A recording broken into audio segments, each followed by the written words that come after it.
अंकुर जी देहरादून से। राधा वल्लभ श्री हरिवंश महाराज जी। महाराज जी, 1 वर्ष से पहले आपसे यूट्यूब के माध्यम से जुड़ा था, तब से आपकी वाणी को निरंतर सुन रहा हूँ और शराब, सिगरेट, तंबाकू आदि सब पूर्ण रूप से त्याग दिया है। महाराज जी, निरंतर नाम जप चलाने का प्रयत्न कर रहा हूँ, जिसमें थोड़ा सफल भी हो रहा हूँ। पर महाराज जी, आपके द्वारा बताई गई विधि से, जैसा आप बताते हैं कि ऊपर की तरफ दांत के ज्वाइंट पर जिव्या लगाकर मन ही मन नाम चल रहा होता है और आंखों के सामने घर के मंदिर में नाम विराजमान है, उसको देखकर करता हूँ।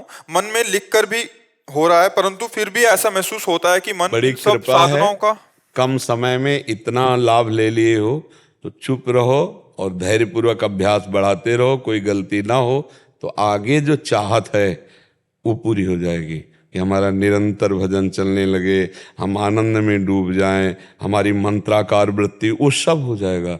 अगर 100% में 10% भी मन काबू में आ गया है तो बहुत बड़ा आपने युद्ध हासिल कर लिया, विजय प्राप्त कर ली। क्योंकि अनंत जन्मों से सदैव मुझे हराता रहा है, आज वो 10% हमारे कब्जे में आ गया है।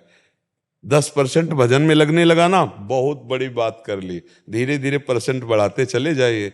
और ये इतना प्यारा मन है कि इसे जो पकड़ा दो पकड़ लेता है। जैसे अभी हमने विषय पकड़ाए संसार के, तो पकड़े ना, गंदे से गंदी बातें पकड़े। अब हम भजन पकड़ाएंगे तो पकड़ रहा है ना।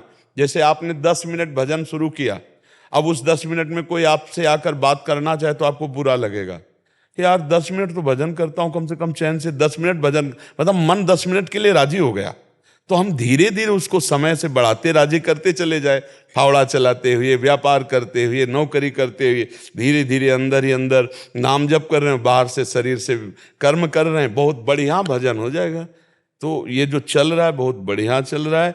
बस आहार शुद्ध रखो, संग शुद्ध रखो, तो हमारे विचार शुद्ध रहेंगे। स्थिति में रहते हुए आहार में, जैसे घर में लहसुन प्याज वगैरह खाते हैं तो फिर नहीं, लहसुन प्याज और तमोगुण की वृत्ति करने वाला, इसमें मंत्राकार वृत्ति तो के कारण अगर घर में नहीं। बोले तो पत्नी है, फिर वो कहती है हम भी नहीं खाएं क्या तुम्हारे चक्कर में। तो वो अमरवती है क्या, वो अमृत है क्या प्याज लहसुन? यार बिना इसके कितना सुंदर सुंदर भोग बनता है वृंदावन में, सब ठाकुरों को 56 भोग लगते हैं। प्याज लहसुन केवल तमोगुण के कारण त्याज्य है।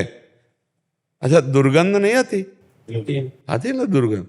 मतलब एक आदमी अगर प्याज लहसुन खा के ऐसे बात करे तो सामने से दुर्गंध आती है। कौन सा स्वाद है यार प्याज लहसुन? पता नहीं लोग कैसे प्याज लहसुन को इतना पसंद करते। तमोगुणी चीज है, उसमें कोई लाभ थोड़ी है, कोई लाभ नहीं है। आयुर्वेद में लहसुन का बहुत ही, देखो औषधि में संखिया का भी प्रयोग है, खाओगे मर जाओगे। अगर आयुर्वेद शोध करके वैद्य देता है तो वो हमारे लिए औषधि है। देखो बहुत सी औषधियां दूषित पदार्थों से बनती है, लेकिन दूषित पदार्थ नहीं है, उसे हम औषधि बोलते हैं। हम औषधि पा रहे हैं अच्छा औषधि के रूप में। तो औषधि के रूप में जैसे किसी का गठिया बात है, गठिया रोग है, तो लहसुन बड़ा काम करता है। आप उसको कैप्सूल की तरह ले जाओ, हमने देखा है। लेकिन चटनी और सब्जी और भोजन में नहीं डाल सकते। औषधि के रूप में वो बात अलग है। जब औषधि का नाम आता है तो औषधियों में क्या नहीं पड़ता, आप हमें क्या क्या नहीं पड़ता। अगर उसकी बनाने की पद्धतियां देखो तो तुम्हें घृणा हो जाएगी।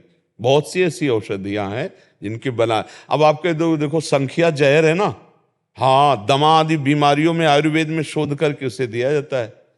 सांप काटे तो जहर का इंजेक्शन लगाया जाता है, नहीं लगाया जाता। तो अब औषधि और ऐसे प्रयोग में देखो, विश्व ब्रह्मांड में 3 बातें हैं, सतोगुण, रजोगुण, तमोगुण। अब हमको भजन करने के लिए सात्विक वृत्ति चाहिए, निर्मल मति चाहिए, तो हमको रजोगुणी या तमोगुणी आहार त्यागना पड़ेगा। बस बात इतनी है, रजोगुणी तमोगुणी। अच्छा, वही जगह आलू होती है, वही जगह प्याज होता है, वही जगह मतलब गाजर होती है, वही जगह लहसुन होता है। खेती में अपने लोग किसान के तो सब देखा है, ये खेत है आलू का, ये खेत है प्याज लहसुन का, ऐसे खूब खेती होती है, बिल्कुल पवित्र भूमि में होती है। लेकिन वो तमोगुणी है, बस इस बात से वो केवल इसलिए कि तमोगुण पैदा होता है हमारे भजन में विरोधी, इसलिए उसे नहीं पाया जाता। तो अब लहसुन प्याज के बिना भी बढ़िया यार जीवन जिया जा सकता है, पूरी जिंदगी हो गई। तो अब ये कि जवान को जैसा आप स्वाद दे। अच्छा, तम्बाकू में कौन सा स्वाद है? जो नहीं खाते उनको पवा दो, उल्टी हो जाएगी, नहीं हो जाएगी? और वो बड़े स्वाद से आराम से रखे रहते और बातें करते रहते। तो भाई देखो, स्वाद अगर पकड़ लिया प्याज लहसुन का तो फिर कैसे बनेगा। बहुत से लोग ऐसे हैं जो भ्रम में फंस करके अपने जीवन को नष्ट कर रहे हैं। अरे हम कह रहे पनीर खाओ, प्रोटीन आए, गाय पालो, उसकी सेवा करो, थोड़ा दूध बछड़े को पिलाओ, थोड़े दूध का तुम प्रयोग करो, देखो अपने आप स्वस्थ हो जाओगे।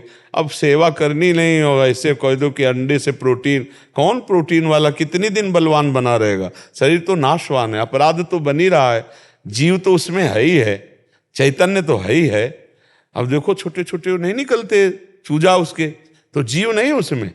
हाँ, तो क्या मूली में जीव नहीं है, क्या गाजर में जीव नहीं, क्या आलू में जीव नहीं, उखाड़ के फिर तो सूख जाएगा। पर जीवे जीव आहार, जीव बिना जीवे नहीं, जो जिसके लिए निर्धारित कर दिया गया। हम मनुष्य हैं, हमारे लिए निर्धारित किया गया सब्जी, फल, फ्रूट, अन्न विविध प्रकार के। राक्षसों के लिए वो राक्षसी भोजन है, हिंसक पशुओं के लिए वो भोजन, अपने लिए नहीं। तो अपने जब भगवत मार्ग में चल रहे हैं तो अपने को बचना चाहिए, समझाना चाहिए, पत्नी को समझाना चाहिए। और ना समझे तो फिर जहां तक हो, अगर नियमावली ले लो कि आप बनाओ सब्जी खाओ, हम सब्जी नहीं पाएंगे, हम नमक रोटी खाएंगे, भगवान का भजन करना, हम नमक रोटी खा के पूरी मेहनत, अभी सब ठीक हो जाएंगे। जब हम फिसल जाएंगे निष्ठा में तो सब फिसल जाएंगे। नहीं, हम नहीं पा सकते।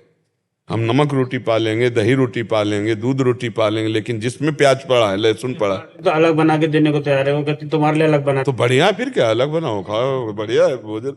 भजन करने के लिए थोड़ा सात्विक भाव तो चाहिए। भजन मार्ग में तो थोड़ा दुख सहना पड़ेगा, जबान को संभालना पड़ेगा। एक तुम खुद नहीं चाहते हो कि लहसुन की चटनी और प्याज वाली चौक वाली सब्जी के क्योंकि जो ऐसी पाता है, तो हम आपको बताए ना, चाहे जितनी बढ़िया दाल सब्जी हो, फिर उसकी जबान में अच्छा नहीं लगेगा, क्योंकि सादी एकदम सात्विक होती है। अब अपने लोग सात्विक सादा भोजन एकदम, तभी चिंतन बनेगा सात्विक। अब गंदा भोजन तो गंदा चिंतन, रजोगुणी भोजन तो काम आदि दोष उत्पन्न हो जाएंगे। हम जैसा खाते हैं अन्न, वैसा हमारा मन बनता है। तो कोशिश करो, जैसे विद्यार्थी हैं, नौकरी पेशा वाले हैं, हम उनको ज्यादा इस बात पर जोर नहीं देते कि आप प्याज लहसुन मत खाइए। विद्यार्थी हैं, कहाँ पढ़ने जाना पड़े, नौकरी वाले हैं, कहाँ कहाँ जाना पड़े, अब आर्मी में हैं, कोई कहीं है, कोई कहीं। लेकिन यदि आप रह सकते हो तो मत खाओ।